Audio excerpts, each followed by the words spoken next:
योगी आदित्यनाथ जी पूरे भारत से यहां पधारे सम्मानित संतजन, भक्तगण और मेरे भाइयों एवं बहनों, आप सभी का मैं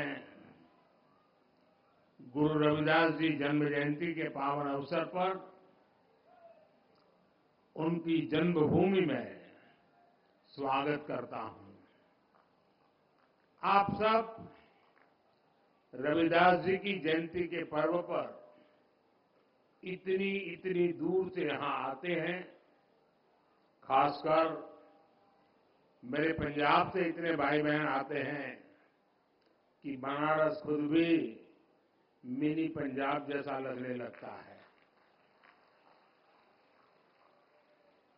ये सब संत रविदास जी की कृपा से ही संभव होता है। मुझे भी रविदास जी बार बार अपनी जन्मभूमि पर बुलाते हैं। मुझे उनके संकल्पों को आगे बढ़ाने का मौका मिलता है। उनके लाखों अनुयायियों की सेवा का अवसर मिलता है। गुरु के जन्म तीर्थ पर उनके सब अनुयायियों की सेवा करना मेरे लिए किसी सौभाग्य से कम नहीं है। और भाइयों बहनों, यहां के सांसद होने के नाते, काशी का जनप्रतिनिधि होने के नाते मेरी विशेष जिम्मेदारी भी बनती है। मैं बनारस में आप सबका स्वागत भी करूं और आप सबकी सुविधाओं का खास ख्याल भी रखूं, ये मेरा दायित्व भी है। मुझे खुशी है कि आज इस पावन दिन मुझे अपने इन दायित्वों को पूरा करने का अवसर मिला है। आज बनारस के विकास के लिए सैकड़ों करोड़ रुपयों के विकास परियोजना का लोकार्पण और शिलान्यास होने जा रहा है। इससे यहां आने वाले श्रद्धालुओं की यात्रा और सुखद और सरल होगी। साथ ही संत रविदास जी की जन्मस्थली के विकास के लिए भी कई करोड़ रुपयों की योजनाओं का लोकार्पण हुआ है। मंदिर और मंदिर क्षेत्र का विकास, मंदिर तक आने वाली सड़कों का निर्माण, इंटरलॉकिंग और ड्रेनेज का काम, भक्तों के लिए सत्संग और साधना करने के लिए, प्रसाद ग्रहण करने के लिए अलग अलग व्यवस्थाओं का निर्माण, इन सब से आप सब लाखों भक्तों को सुविधा होगी। माघी पूर्णिमा की यात्रा में श्रद्धालुओं को आध्यात्मिक सुख तो मिलेगा ही, उन्हें कई परेशानियों से भी छुटकारा मिलेगा। आज मुझे संत रविदास जी की नई प्रतिमा के लोकार्पण का भी सौभाग्य मिला है। संत रविदास म्यूजियम की आधारशिला भी आज रखी गई है। मैं आप सभी को इन विकास कार्यों की अनेक अनेक शुभकामनाएं देता हूं। मैं देश और दुनिया भर के सभी श्रद्धालुओं को संत रविदास जी की जन्म जयंती और माघी पूर्णिमा की हार्दिक बधाई देता हूं। साथियों, आज महान संत और समाज सुधारक गाडगे बाबा की जयंती भी है। गाडगे बाबा ने संत रविदास की तरह ही समाज को रूढ़ियों से निकालने के लिए, दलितों वंचितों के कल्याण के लिए बहुत काम किया था। खुद बाबा साहब आंबेडकर उनके बहुत बड़े प्रशंसक थे। गाडगे बाबा भी बाबा साहब से बहुत प्रभावित रहते थे। आज इस अवसर पर मैं गाडगे बाबा के चरणों में भी श्रद्धापूर्वक नमन करता हूं। साथियों, अभी मंच पर आने से पहले मैं संत रविदास जी की मूर्ति पर पुष्प अर्पित करने, उन्हें प्रणाम करने भी गया था। इस दौरान मेरा मन जितनी श्रद्धा से भरा था, उतनी ही कृतज्ञता से भी भीतर महसूस कर रहा था। वर्षों पहले भी जब मैं न राजनीति में था, न किसी पद पर था, तब भी संत रविदास जी की शिक्षाओं से मुझे मार्गदर्शन मिलता था। मेरे मन में ये भावना होती थी कि मुझे रविदास जी की सेवा का अवसर मिले। और आज काशी ही नहीं, देश की दूसरी जगहों पर भी संत रविदास से जुड़े संकल्पों को पूरा किया जा रहा है। रविदास जी की शिक्षाओं को प्रसारित करने के लिए नए केंद्रों की स्थापना भी हो रही है। अभी कुछ महीने पहले ही मुझे मध्य प्रदेश के सतना में भी संत रविदास स्मारक एवं कला संग्रहालय के शिलान्यास का सौभाग्य मिला था। काशी में तो विकास की पूरी गंगा ही बह रही है। साथियों, भारत का इतिहास रहा है, जब भी देश को जरूरत हुई है, कोई न कोई संत, ऋषि, महान विभूति भारत में जन्म लेते हैं। रविदास जी तो उस भक्ति आंदोलन के महान संत थे, जिसने कमजोर और विभाजित हो चुके भारत को नई ऊर्जा दी थी। रविदास जी ने समाज को आजादी का महत्व भी बताया था और सामाजिक विभाजन को भी पाटने का काम किया। ऊंच नीच, छुआछूत, भेदभाव, इस सब के खिलाफ उन्होंने उस दौर में आवाज उठाई थी।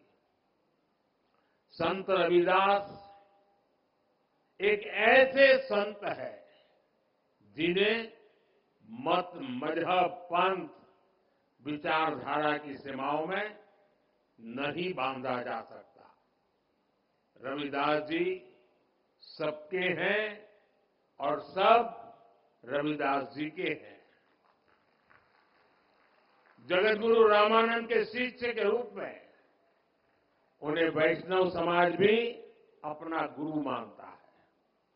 सिख भाई बहन उन्हें बहुत आदर की दृष्टि से देखते हैं। काशी में रहते हुए उन्होंने मन चंगा तो कठौती में गंगा की शिक्षा दी थी। इसलिए काशी को मानने वाले लोग, मां गंगा में आस्था रखने वाले लोग भी रविदास जी से प्रेरणा लेते हैं। मुझे खुशी है कि आज हमारी सरकार रविदास जी के विचारों को ही आगे बढ़ा रही है। भाजपा सरकार सबकी है। भाजपा सरकार की योजनाएं सबके लिए है। सबका साथ, सबका विकास, सबका विश्वास और सबका प्रयास, ये मंत्र आज 140 करोड़ देशवासियों से जुड़ने का मंत्र बन गया है। साथियों, रविदास जी ने समता और समरसता की शिक्षा भी दी और हमेशा दलितों, वंचितों की विशेष रूप से चिंता भी की। समानता वंचित समाज को प्राथमिकता देने से ही आती है। इसलिए जो लोग, जो वर्ग विकास की मुख्य धारा से जितना ज्यादा दूर रह गए, पिछले 10 वर्षों में उन्हें ही केंद्र में रखकर काम हुआ है। पहले जिस गरीब को सबसे आखिरी समझा जाता था, सबसे छोटा कहा जाता था। आज सबसे बड़ी योजनाएं उसी के लिए बनी है। इन योजनाओं का दुनिया में सबसे बड़ी सरकारी योजनाएं कहा जा रहा है। आप देखिए, कोरोना की इतनी बड़ी मुश्किल आई, हमने 80 करोड़ गरीबों को मुफ्त राशन की योजना चलाई। कोरोना के बाद भी हमने मुफ्त राशन देना बंद नहीं किया, क्योंकि हम चाहते हैं कि जो गरीब अपने पैरों पर खड़ा हुआ है वो लंबी दूरी तय करे, उस पर अतिरिक्त बोझ न आए। ऐसी योजना इतने बड़े पैमाने पर दुनिया के किसी भी देश में नहीं है। हमने स्वच्छ भारत अभियान चलाया, देश के हर गांव में हर परिवार के लिए मुफ्त शौचालय बनाया। इसका लाभ सबसे ज्यादा दलित, पिछड़े हमारे परिवारों को, खासकर हमारी एससी, एसटी, ओबीसी माताओं बहनों को हुआ है। इन्हें ही सबसे ज्यादा खुले में शौच के लिए जाना पड़ता था, परेशानियां उठानी पड़ती थी। आज देश के गांव-गांव तक साफ पानी पहुंचाने के लिए जल जीवन मिशन चल रहा है। 5 वर्षों से भी कम समय में 11 करोड़ से ज्यादा घरों तक पाइप से पानी पहुंचाया गया है। करोड़ों गरीबों को मुफ्त इलाज के लिए आयुष्मान कार्ड मिला है। उन्हें पहली बार ये हौसला मिला है कि अगर बीमारी आ भी गई तो इलाज के अभाव में जिंदगी खत्म नहीं होगी। इसी तरह जन-धन खातों से गरीब को बैंक जाने का अधिकार मिला है। इन्हीं बैंक खातों में सरकार सीधे पैसा भेजती है। इन्हीं खातों में किसानों को किसान सम्मान निधि जाती है, जिनमें से करीब 1.5 करोड़ लाभार्थी हमारे दलित किसान ही हैं। फसल बीमा योजना का लाभ उठाने वाले किसानों में बड़ी संख्या दलित और पिछड़े किसानों की है। युवाओं के लिए भी 2014 से पहली जितनी स्कॉलरशिप मिलती थी, आज हम उससे 2 गुनी स्कॉलरशिप दलित युवाओं को दे रहे हैं। इसी तरह 2022-23 में पीएम आवास योजना के तहत हजारों करोड़ रुपए दलित परिवारों के खातों में भेजे गए, ताकि उनका भी अपना पक्का घर हो। और भाइयों बहनों, भारत इतने बड़े बड़े काम इसलिए कर पा रहा है क्योंकि आज दलित, वंचित, पिछड़ा और गरीब के लिए सरकार की नीयत साफ है। भारत ये काम इसलिए कर पा रहा है क्योंकि आपका साथ और आपका विश्वास हमारे साथ है। संतों की वाणी हर युग में हमें रास्ता भी दिखाती है और हमें सावधान भी करती है।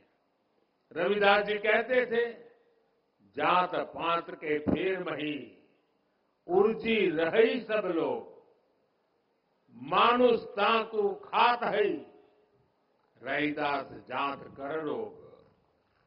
अर्थात ज्यादातर लोग जात पात के भेद में उलझे रहते हैं, उलझाते रहते हैं। जात पात का यही रोग मानवता का नुकसान करता है। यानी जात पात के नाम पर जब कोई किसी के साथ भेदभाव करता है तो वो मानवता का नुकसान करता है। अगर कोई जात पात के नाम पर किसी को भड़काता है तो वो भी मानवता का नुकसान करता है। इसलिए भाई और बहनों, आज देश के हर दलित को, हर पिछड़े को एक और बात ध्यान रखनी है। हमारे देश में जाति के नाम पर उकसाने और उन्हें लड़ाने में भरोसा रखने वाले इंडी गठबंधन के लोग दलित, वंचित के हित की योजनाओं का विरोध करते हैं। और सच्चाई ये है कि ये लोग जाति की भलाई के नाम पर अपने परिवार के स्वार्थ की राजनीति करते हैं। आपको याद होगा, गरीबों के लिए शौचालय बनाने की शुरुआत हुई थी, तो इन लोगों को उन्होंने इसका भी मजाक उड़ाया था। उन्होंने जनधन खातों का भी मजाक उड़ाया था। इन्होंने डिजिटल इंडिया का विरोध किया था। इतना ही नहीं, परिवारवादी पार्टियों की एक और पहचान है, ये अपने परिवार से बाहर किसी भी दलित, आदिवासी को आगे बढ़ने नहीं देना चाहते। दलित, आदिवासियों का बड़े पदों पर बैठना इन्हें बर्दाश्त नहीं होता है। आपको याद होगा, जब देश में पहली आदिवासी महिला राष्ट्रपति बनने के लिए महामहिम द्रौपदी मुर्मू जी चुनाव लड़ रही थी, तो किन किन लोगों ने उनका विरोध किया था? किन किन पार्टियों ने उन्हें हराने के लिए सियासी लामबंदी की थी? वे सब की सब यही परिवारवादी पार्टियां आई थी, जिन्हें चुनाव के समय दलित, पिछड़ा, आदिवासी अपना वोट बैंक नजर आने लगता है। हमें इन लोगों से, इस तरह की सोच से सावधान रहना है। हमें जातिवाद की नकारात्मक मानसिकता से बचकर रविदास जी की सकारात्मक शिक्षाओं का पालन करना है। साथियों, रविदास जी कहते थे, 100 बरस लो जगत मही, जीवत रही करू काम। रविदास कर्म ही धर्म है, कर्म करहु निष्काम। अर्थात 100 वर्ष का जीवन हो तो भी पूरे जीवन हमें काम करना चाहिए, क्योंकि कर्म ही धर्म है। हमें निष्काम भाव से कर्म करना चाहिए। संत रविदास जी की शिक्षा आज पूरे देश के लिए है। देश इस समय आजादी के अमृतकाल में प्रवेश कर चुका है। पिछले वर्षों में अमृतकाल में विकसित भारत के निर्माण की मजबूत नींव रखी जा चुकी है। अब अगले 5 साल हमें इस नींव पर विकास की इमारत को और ऊंचाई देनी है। गरीब, वंचित की सेवा के लिए जो अभियान 10 वर्षों में चले हैं, अगले 5 वर्षों में उन्हें और भी अधिक विस्तार मिलना है। ये सब 140 करोड़ देशवासियों की भागीदारी से ही होगा। इसलिए ये जरूरी है कि देश का हर नागरिक अपने कर्तव्यों का पालन करे। हमें देश के बारे में सोचना है। हमें तोड़ने वाले, बांटने वाले विचारों से दूर रहकर देश की एकता को मजबूत करना है। मुझे विश्वास है कि संत रविदास जी की कृपा से देशवासियों के सपने जरूर साकार होंगे। आप सभी को एक बार फिर संत रविदास जयंती की मैं बहुत बहुत शुभकामनाएं देता हूं। बहुत बहुत धन्यवाद। बोलिए श्री रविदास महाराज की जय। सतगुरु स्वामी सर्वदास महाराज की जय।